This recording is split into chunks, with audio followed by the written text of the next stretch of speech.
Science. And a 1, 2. Woo! Dance. How?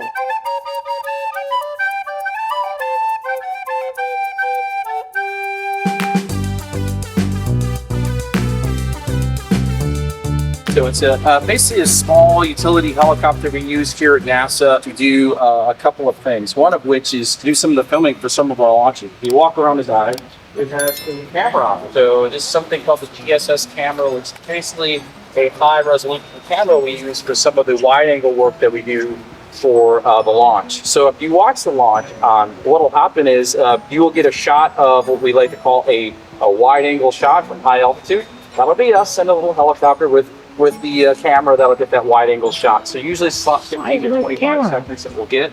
It's dynamic, it's beautiful, it's nighttime.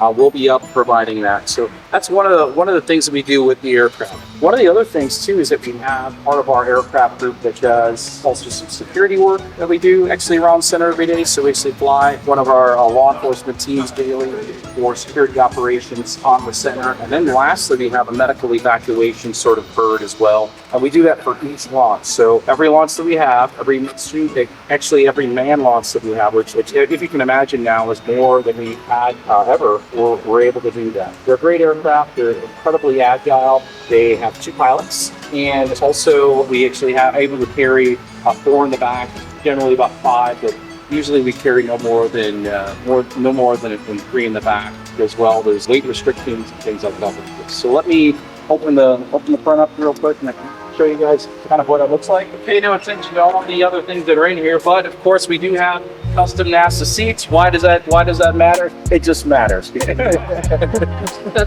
Custom NASA seats, Hollywood, face it this way, beautiful seats, they look great. I mean, come on, what's there not to love? So NASA meatballs on them, that's pretty important as well.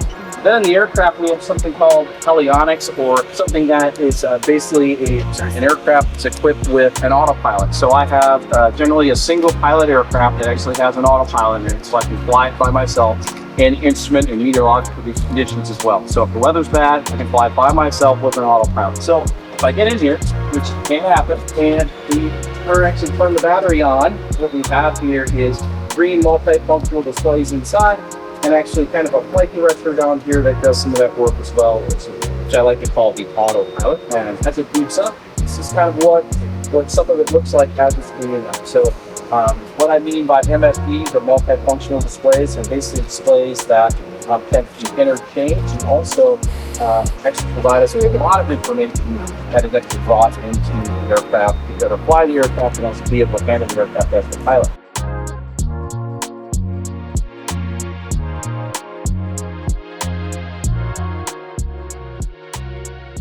There's a lot of trust, but it's a heavily and very reliable aircraft. I mean, the best helicopter that I've ever will be on. So, well, we can show this stuff. We can't show you what's behind us. We're surrounded by a bunch of vehicles here. And that's one of them. That's what we can show you. This is one of 3 helicopters that they have. This one has a camera onto the front of it. It has the size of a microwave. And it's very large, very cool camera. Here is something that camera has shot. Very cool, very awesome camera. Just kind of hangs off the side. This aircraft too, they said, has helionics, which is basically like a autopilot for it. There's a lot of cool gauges and stuff that make this work, but if they need to, they can kind of have it hover or fly itself for a little bit. God, the thing is so cool. Look at that thing! We have recently received a large investment.